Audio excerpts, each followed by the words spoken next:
The Chicago Bears are looking to get Caleb Williams and the offense rolling against an injured Los Angeles Rams defense. But those Rams have been the comeback kings so far this season. And a great matchup coming up this week between 1-2 football teams. We'll get into all of it today on our Crossover Thursday Bears Rams podcast.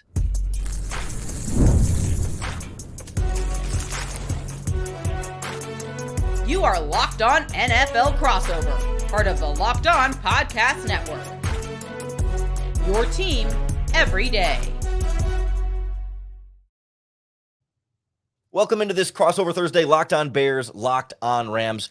I am Lauren Cox, host of the Locked On Bears podcast, along with Travis Rogers, one of the co-hosts of Locked On Rams here on the Locked On Podcast Network. We are your team every day, no matter who your team is. And it's fun every week to get together with our hosts across the Locked On Podcast Network to preview Sunday's matchup, this time between the Bears and the Rams. Today's Crossover Thursday is presented by PrizePicks. Go to prizepicks.com/LockedOnNFL and use our promo code LockedOnNFL to win $50 instantly when you play $5.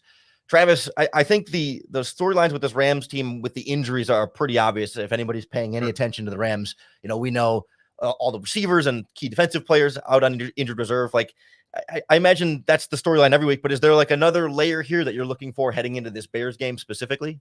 Well, I think the next layer is what you're talking about, Lauren, which is the injuries that they've dealt with. They got a stay of execution last week. Right. We all know what 0-3 looks like in the NFL, that, in the last 30 years, 3 teams have made the playoffs after starting 0-3. It just doesn't happen. If you start 0-3, that's basically a wrap. The 49ers are the absolute kryptonite for the Rams over the last 6 or 7 years. They've really struggled with them. And they found a way to win a game that they probably should not have won. And they did it without Puka Nacua. They did it without Cooper Kupp. They did it without 2 starting offensive linemen. They did it without their starting safety. They did it without one of their starting corners. I mean, they were incredibly shorthanded. As banged up as San Francisco was with McCaffrey and with Kittle and Debo and the rest of them, the Rams were in far worse shape. So while they were able to do it last week, I think coming into this game against the Bears, it's the exact same questions. Can you find a way to make do with a really good quarterback in Matthew Stafford, a really good running back in Kyren Williams, and then figure it out after that? Because that's what they did last week, especially in the wide receiver game. Tutu Atwell had the best game of his Rams career last week. It took him 5 years to have that game, but he finally had it. And so the question that I have, like, it's still an injury question. It's, can Tutu step into that void again? He did it last week, but he's going to have to do it again because they're still as shorthanded as ever. Yeah, I think a lot of Bears fans coming into this matchup see, you see the numbers and you see, okay, the Rams are, I think, 32nd in points allowed and 31st in yards, or back and forth there. Like, how did they beat the 49ers? Like, how did they pull off? I think they were down 21-7 in that game. And I know week 1 against the Lions, they were down like 17-3 and came back in both of them. How have they manufactured that?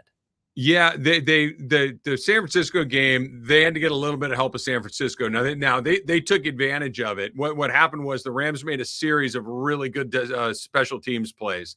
They got a big punt return, which really never happens and really doesn't happen with the Rams.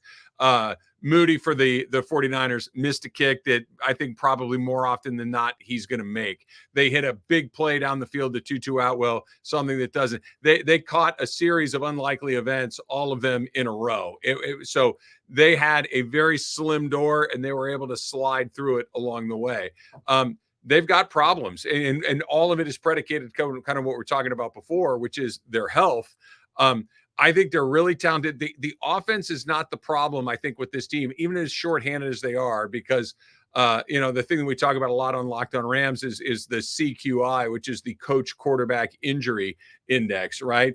They've got one of the best coaches in the league. They've got one of the best quarterbacks in the league, but they've been getting absolutely murdered in the injury category. So I still think if you got Stafford and McVay, you're going to score points. You're going to find a way to do that. It's whether or not they can prevent points. And that's something they didn't do in Detroit, something they didn't do against Arizona, and they were able to do for a half against San Francisco to get that first win. Where do you see the injuries having the biggest impact defensively? Like, I know John Johnson is kind of the big name there, but like, it seems like some of the guys in the front seven are a little bit more of what they were expecting week one. So is it mostly on the back end there, or what's the impact? I think it's a little bit on the Darius Williams hasn't played that this season. He was scheduled to probably be their number one cornerback. They went out and they re-signed him this offseason from Jacksonville. He hasn't been able to play. Tre'Davious White is a player that they signed this offseason. He missed most of last season with kind of high upside. He really hasn't been there. If I'm being perfectly honest, he's been bad so far this year. Not as good as you were hoping, but he's been legit. Marvin Harrison torched him. Jawan Jennings torched him. It was a bad couple of weeks for him. But I think what it is more than anything is they're bad. They're bad tacklers so far. They're getting pressure on quarterbacks. They're able to flush these guys out a little bit, but they're not. Purdy had tons of time. Kyler Murray had tons of time. Jared Goff, really, they didn't put a ton of pressure on him. So I know that the Bears have had trouble blocking people. I know that Caleb Williams has taken a ton of sacks so far through the early part of the season. But whether or not I think that maybe they'll get there, it's whether or not they can get him on the ground. They really have been poor tackling team so far this year. And what about the rest of the offense around? I mean, you mentioned Stafford and Kyron Williams have been, excellent for them. Receivers are injured, but offensive line, tight end room, like, have they been able to get like average enough play to kind of make up for some of the lack of receivers there, or how would you rate the rest of the supporting cast right now? So the first game, they got it through reasonably well enough because Stafford was that good. The next game, nothing worked offensively. It just was bad. And then they got it done because Matthew Stafford's that good last week. The tight ends of one of the very few criticisms that I think is a fair criticism of Sean McVay through his first 8 years of this team, they have not figured out a way to get a tight end involved in this offense. They went out and got Colby Parkinson this offseason from Seattle. He really hasn't had much of an impact. I'll give the offensive line, though, some credit. I'm glad you brought that up because they went from they really invested in their offensive line this year. They went out and they re-signed Kevin Dotson to big money. They went out and signed Jonah Jackson as a free agent for big money. They took probably their best offensive lineman from a year ago, Steve Avila, and moved him from left guard to center. They really wanted to build that interior line. Rob Havenstein's been out on the right side forever and ever. He's still doing a good job. But the left tackle spot, Alaric Jackson suspended for the first 2 games of the season, and it created this cascade of events that really kind of sunk them in that second week. So Joe Noteboom comes in there. He gets hurt right away. He's on the IR. Now all of a sudden you got your third left tackle playing, Warren McClendon. He got absolutely murdered by the Arizona. So that was bad. Well, Jackson comes back last week. It kind of settles things down. You're playing a third stringer at center in Bo Limmer, a rookie out of Arkansas, 7th round draft pick, not somebody that you're probably thinking was going to play a lot. Logan Bruss is now your left guard. So you've got a third string center. You've got probably a 2nd and a half string left guard. So where they were supposed to be really good, they're very thin right now because their Avila is on the IR. Noteboom is on the IR. Jonah Jackson is on the IR. These are 2 starters in your number 1 depth at both of those positions. So that they haven't gotten killed there, I think is really impressive, but it is a point of vulnerability because they just aren't whole yet. The 5 guys that you thought were going to played about 2 snaps together before the whole thing came apart. Boy, when you hear just like that list of like those linemen all on injured reserve, the receivers on injured reserve, like it sounds like very justified excuses for the Rams that make it hard to like excuse other teams being bad. Like the Rams, like, hey, we can still beat the 49ers with that. What's your excuse, Bears? What's your excuse, Colts? I mean, whatever team you're facing. That's a good point, Lauren. You're right. And this is why I go back. What covers a lot of problems? A really good coach and a really good quarterback. Because you're right. If your coach was mediocre, if your quarterback is mediocre, you've got no chance. You can't play wide receivers 3, 5, and 6 and linemen's 8, 9, and 11 and win football games, and they did. It was deeply, deeply impressive, and they got a challenge ahead of them again this week. Well, that's the problem for Chicago is they're not sure if their coach is very good, and the quarterback they're hoping is very good. The injuries have been a mixed bag, but we'll get into some of the biggest storylines for the Bears and flip it to the other side of this matchup as we continue our crossover Thursday Locked On Bears, Locked On Rams podcast.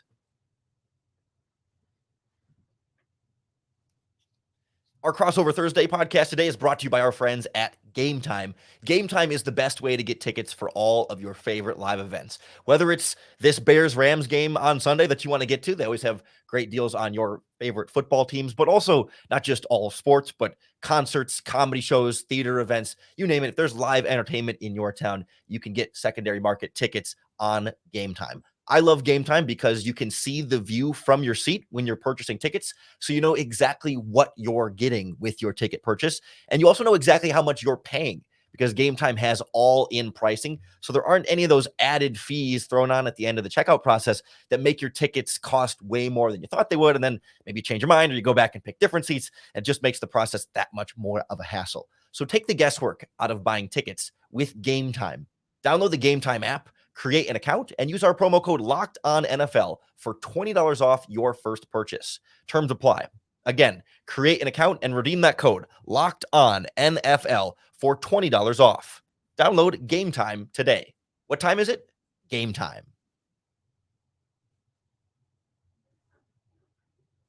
All right, continuing our Crossover Thursday Locked On Bears, Locked On Rams podcast. Thanks so much for making Locked On Bears or Locked On Rams your first listen today and hopefully every single day.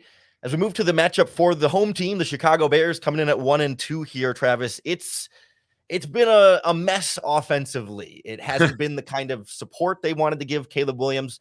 Caleb himself has made some mistakes along the way, although I think generally the concern is less with him and more with everything else. Offensive coordinator, offensive line, running back, running game, even some injuries at receiver have made things much more difficult on him. And so I think they look at this Rams matchup and see 31st, 32nd ranked defense. Maybe this can be the week that the offense gets going, but it's been kind of like fool me once, shame on me, fool me 3 times now. We'll see when this thing actually gets off the rails. Yeah, Lauren, I was curious because, watching, obviously, Caleb Williams, very popular out here in Los Angeles with his time at SC, and I watched him play a lot. I thought that this was about the best case scenario you could hope for as a number 1 overall pick, because typically as a number 1 pick, you go to a team that's really lousy. The Bears might not have been great, but they weren't lousy a year ago. They were at least mediocre or slightly below average. There are all sorts of weapons. You also draft Rome Odunze. Why hasn't the offense been better? Yeah, it feels like a combination of the offensive line underwhelming significantly, and then the offensive coordinator and play calling not necessarily adapting properly to that, and also still kind of figuring out how to best utilize the players on this team. So I think there was a feeling like it wouldn't be a top 5 offensive line by any means, but that it could be a stable enough group up front with the addition of former Rams center Coleman Shelton in the middle, although I don't think he was particularly beloved in Los Angeles by any means. But for the Bears, there was a competition at that spot and hoping to find an upgrade there. And he's been pretty disappointing, I think. But even guys they thought they could count on, like Tevin Jenkins at left guard, has struggled more than they've expected. And they've had a kind of a rotation at right guard at this point with some injuries there as well. And now both your offensive tackles are on the injury report this week with stuff. So that group has not been able to just like get together and form that cohesive unit of just like consistent playing time together where you really learn the guys next to you. And then they haven't always had options for Caleb to get rid of the ball quickly, to have hot routes and open receivers underneath. And on top of it, no running game whatsoever to give you any sort of a 2-dimensional offense. So it's been a lot on Caleb's shoulders, and he's done okay with it, but I don't know how much more you could expect a rookie quarterback to carry. Yeah, it's funny because when the schedules came out and I saw that the Rams were playing the Bears in week 4, I thought, okay, that's about the perfect scenario, I think, because the Rams have really struggled in Chicago. I don't think they've won in Chicago since the early part of the 2000s. It just has not been a favorable place for them. But we've seen it in the Sean McVay era. Even the Rams don't play great in cold weather. Okay, that's not a problem. It's September. It hasn't gotten cold to the point where that's going to be a huge factor. And then Caleb Williams, who I'm a fan of, I think he's going to be a good NFL quarterback. There are very few rookie quarterbacks who look good for the first month or two. So let's get him early. The weather's not a factor. He's inexperienced. And it just feels like, I think for both of these teams, there's an opportunity there because both of them feel vulnerable at this point in the year. Yeah, I think the problem for the Bears is that we said the exact same thing going into their game last week against the Colts, where it was like, Richardson's struggling and the Colts defense is the worst run defense in football. The Bears are going to get it going this week against the Indianapolis Colts, and they're constipated on offense for 3.5 quarters and throw the ball 50 plus times against the league's worst rushing defense. So it's like, even when the matchup is handed to you on a silver platter, the Bears haven't been able to take advantage. And so it's hard to come into this Rams game even with them at 1-2, even with them with as many injuries as they've had, to feel super confident that like this is going to be the week that they figure it out. Like the Bears defense has been fine all season. That's not a concern whatsoever, but the offense just can't get all the pieces that they've added here to all fit together nicely into what's going to be a cohesive group. And you just hope that you don't sacrifice any of Caleb Williams' development along the way while you wait for the rest of the offense to kind of figure its stuff out. So you mentioned that the defense has been good all season long for Chicago. Where are the opportunities for the Rams? Is it in the passing game? Is it to try to grind it out like they did against the 49ers a week ago? Where if there are some vulnerabilities, where do they try to exploit that? Yeah, I think we've seen the Bears struggle surprisingly with the running game and particularly north-south running, like get downhill, get upfield against them. I think when we saw the Texans try and run a lot more of that outside zone, kind of flow into the sidelines with Joe Mixon, the Bears have enough speed at linebacker and on the back end and even along the defensive line to flow nicely down the line of scrimmage and collapse on those plays. You're not really going to get the edges on them a ton, but it was Jonathan Taylor, the Colts, up the middle quite a bit last week. And even in week 1, Tony Pollard and the Titans, run more of those gap scheme runs, pull a guard, get it right up the middle, and you can overpower the Bears a little bit more at the point of attack and get the ground game going. Certainly, I think on the back end in the secondary, they will give up some big plays. This is not a complete, shut down everything you're going to do in the passing game. The Bears defense prides itself on when you make that mistake, they're going to get that turnover. I mean, if you're inaccurate, if you put a ball up for grabs, they're going to take advantage of that every time. And if Stafford can just take care of the ball and then hit a couple of those deep shots when it's there, work the running game with some play action, like you don't have to be over the top aggressive against this Bears defense. Just take what they give you for a while and don't make the sort of obvious or easy mistake. And you can move the ball fairly well against them, with like you said, a good quarterback and a good coach is so important for that in this scheme.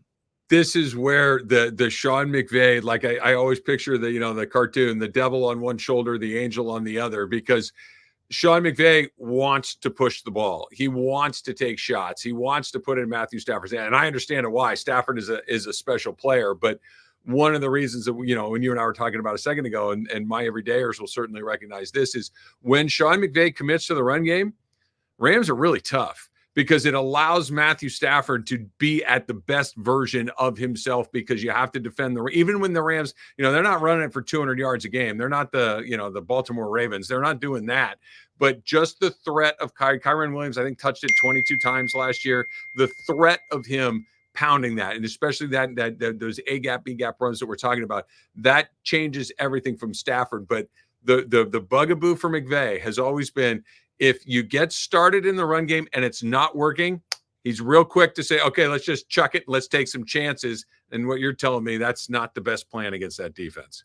See, that's good to know, because like Bears offensive coordinator Shane Waldron, obviously a former assistant under Sean McVay, and he does the same thing. And that's got to be right where it comes from. When the running game's not going early, let's get out of it. Let's move on here. And I think the Bears have yet to really get that going, and they're hoping that one of these weeks their offensive line can settle in and get a ground game going, so they don't have to abandon it. They're using DeAndre Swift less and less now in this offense because he's been particularly bad. We're going to see a lot more of Roshan Johnson, their 4th round pick last year, being a little bit more of the physical runner between the tackles. So they're changing some things up and hoping for a little bit of a different result this week. We'll go through what we might expect for these results. We'll give our predictions and what we need to see these teams do to get a victory on Sunday as we continue our crossover Thursday Locked On Bears, Locked On Rams podcast.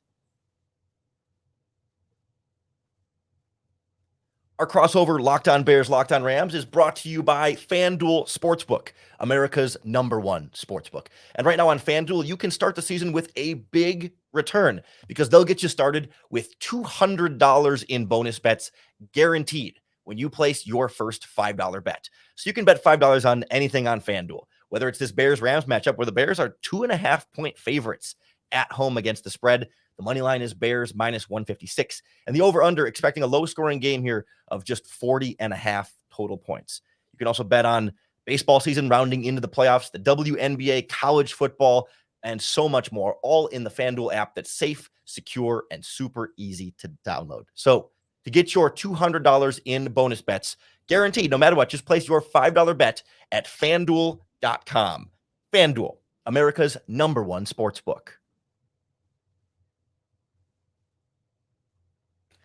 All right, welcome into our crossover Thursday. Locked on Bears, Locked on Rams. Lauren Cox from Locked on Bears, Travis Rogers from Locked on Rams, breaking down this Bears-Rams Sunday matchup. Today's crossover podcast again is brought to you by PrizePicks. Go to PrizePicks.com/LockedOnNFL and use code LockedOnNFL to win $50 instantly when you play 5. Travis, when you look at the Rams coming into this matchup, what are the biggest things they need to do to win this game? I think right at the top of the list, and it's something that we touched on briefly, Lauren, at the beginning, is they're going to have to get another performance like they did in the third unit, right? The offense and defense are going to kind of be what they're going to be. Can they continue to be really good in special teams? And Rams fans will know we haven't talked about that in a few seasons. That last year in particular was brutal in the special teams. They were the worst in the league. They were missing PATs. They couldn't kick a field goal beyond 40 yards. Their punt game was not particularly good. They had no return game to speak of in the punt return. They had huge plays in all three of those respects. They got a punt down inside the 10-yard line when they had to have it. They got a big return when they had to have it. Josh Carty hasn't missed a PAT. Josh Carty hasn't missed a field goal attempt this year as a rookie. That's pretty darn good. So I think Matthew Stafford is going to give you a chance to be around the game. It's very unlikely that I think you're going to see a repeat of what happened in Arizona, where halfway through the second quarter, it's just like, this thing's a wrap. It's not going to happen. Hang around. Give your special teams a chance to maybe steal one at the end, get them in position. I think that if the Rams play well in the third phase of the game, they got a pretty good chance. I will say the Bears have done pretty well on special teams this year. I don't know where you'd rank them, top 15, top 10 or whatever, but like they love the rookie punter. Torrey Taylor has done a great job of flipping fields and not giving a lot of big opportunities for returns on punts. And they've been pretty effective in the coverage units, not missing too many tackles there. So if they can break one free, that can definitely be a big difference. Although, week 1, the Bears got a blocked punt for a touchdown that flipped the game for them too, as well. So who can find the advantage on that side of the ball will be a big factor. Anything else jump out at you besides special teams here for the Rams to go to victory? Yeah, it's football 101, right? Don't turn it over. The Rams have only turned the ball over once this season.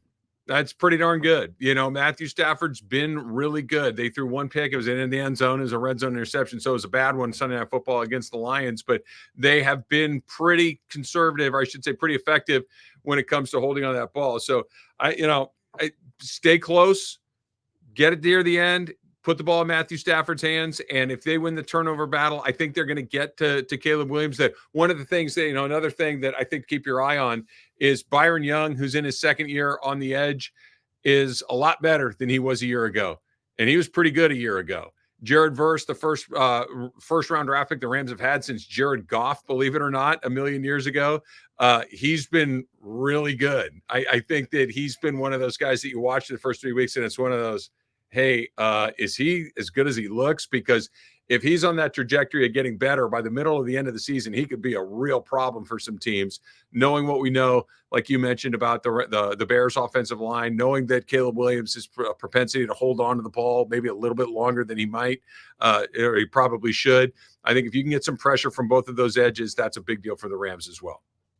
Yeah, I think matchup-wise for the Bears in that regard, the bigger issue on the offensive line has been the interior than the outside. Yeah. But that being said, your left tackle Braxton Jones is on injured report with a knee this week. Right tackle Darnell Wright is dealing with a back injury. So whether they play or not, they might not be at 100% either way. And so trying to get things rolling on up the middle for the Bears will be a challenge. Whereas I think when the edge pressure comes, it's a little bit easier for Caleb to feel that and get around it. Although, I say that, and he got blindsided by a blindside strip sack last week against the Colts. So if you can get there quickly, he's not going to be ready for it in that regard. Because like you said, he does want to make that play and hold on to the ball, but he's been trying to speed up that time to throw every single week. Yeah, that's young quarterback stuff. We saw it with Goff here for a long time. It's just one of those, that clock in your head. This is, you might be able to run away from somebody in college football. These guys are pros too, and they close pretty darn fast. So I think that's important for the Rams. What about for your guys? What about for the Bears? What are the keys? Yeah, it feels like it's kind of been the same thing every week so far. Like, can you get a running game going for the first time all season? That just has not been something they can do consistently on the ground. And then if you get the ground game going, can you open up things in pass protection a little bit more? Can that make the job of the offensive line easier to run play action and have defensive linemen have to kind of respect the run before, on their way to the quarterback if they're going to be able to pin their ears back and go get them, that becomes a lot more of a challenge for them to hold up and for Caleb and this offense to open things up. Because I think this Bears defense is going to do good enough. They're not going to shut down the Rams and Stafford entirely, but this is a good enough defense that if your offense can play average, you can win football games like this. It's just been that struggle to get things going enough offensively to even be close to average to win games. So, it's about being able to run the football and not be so one-dimensional. So you don't have to ask Caleb to throw 50 plus times and get 300 plus yards, which is great, but not when you still lose the football game. Yeah, well, if the key is to run the football, I think you might have an opportunity because that's something the Rams have struggled with. James Conner had a big day against them. We saw it. Jahmyr Gibbs and Montgomery in the opener with the Lions had a pretty good day against them. And like I mentioned at the top, the Rams tackling through the first 3 weeks has not been particularly strong. And if that's what they come at them with, I'm really interested to see how the Rams respond. Yeah, we said the same thing against the Colts last week, and it was the Bears had first and goal, ran it 4 times, didn't get in, including a 4th and 1 where they ran a speed option out of the pistol where Caleb pitched it to DeAndre Swift, and they lost like 13 yards, and 4 offensive linemen were on the ground looking back at defensive players that blew by them. Like it's as disastrous of a run game as you could possibly get. And I think that's why I'm surprised that the Bears are 2.5-point favorites at home on FanDuel Sportsbook. Like I don't expect the Bears to win this game. I mean, as we get into predictions here, like I'm surprised that they're then the favorites even at home. Like I just don't have enough faith in this team to figure it out all of a sudden, even though I know the Rams are hurt and I know they're 1-2 and I know they've had some bad games, but like they did find a way to beat the San Francisco 49ers. Like good teams find a way to win games, and the Bears have done a better job of finding ways to lose games than win them. Yeah, I think that's an interesting point. That the Rams are favored on the road feels weird. That just feels like a lot with dealing with what they're dealing with. But I think it goes back to what we've both been talking about. They have a good quarterback. They have a good coach. That always gives you a really good chance. So I would be surprised if this was more than a 7-point game either way. The Rams, they have a very early bye this year. They have a bye in week 6. So they need to get through this. They got Green Bay the week after that back at SoFi Stadium in Los Angeles. So if they can somehow, some way get to the break at 2-3 with the injuries that they've had, and they've had a pretty tough schedule through the early part of the season, get that extra week, get guys a little bit healthier, start to get some of your players back because the middle chunk of their schedule is not easy. And so they have to get at least near 500 going into that break. And I think they got a much better chance of winning this one than they do a week from now with Green Bay coming to town. So I think whatever Sean McVay has, he's going to go to on Sunday. All right, let's go into a score prediction here, Travis. I find myself certainly not taking the Bears straight up here. And I agree. I don't think it's going to be like, a blowout in one direction or the other. But I do think the Bears defense will hold the Rams to some field goals when they wanted touchdowns, but enough of those add up to win the game. Whereas I think the Bears may have a turnover or two that puts the defense in a bad spot and keeps them from scoring. So I'm going to say Rams 23, Bears 16. And it's kind of an ugly field goal fest a lot of ways. And maybe it's 23-9 for a while, and then the Bears get a touchdown late to make it a 1-score game. But again, kind of feels a little bit too little too late, but makes the final score feel like a closer football game and maybe reflect a little bit more of where the two teams stand. I don't know. What are you thinking? Yeah, it's funny. I think 23 wins the game too. I think that is, but I think it's a little bit closer than that. I think it's probably a 23-20, a 23-21. I think it's probably one of those that's very, very tight. If I'm gambling on this game, I'm running the opposite direction. This is not one that I feel great about either way. I'm staying away from this one, but I think Sean McVay is a much better coach than Matt Eberflus, so I will give him the advantage there. Give me the Stafford experience advantage over Caleb Williams. I'll lean Rams on this, but I would not be surprised by any result either way. Well, hopefully 2 volatile teams leads to a volatile fun game and not a volatile, ugly, boring game. Right, but right. Either way, we'll be back on Locked On Rams and Locked On Bears to break down the results of this game on Monday. So make sure you keep making this your first listen each and every day. We're part of the Locked On Podcast Network, your team every day. It's always fun doing these crossover Thursdays and get to take advantage of our network reach across the league and across the country. So for Travis Rogers from Locked On Rams, I'm Lauren Cox from Locked On Bears, and we will talk to you again tomorrow.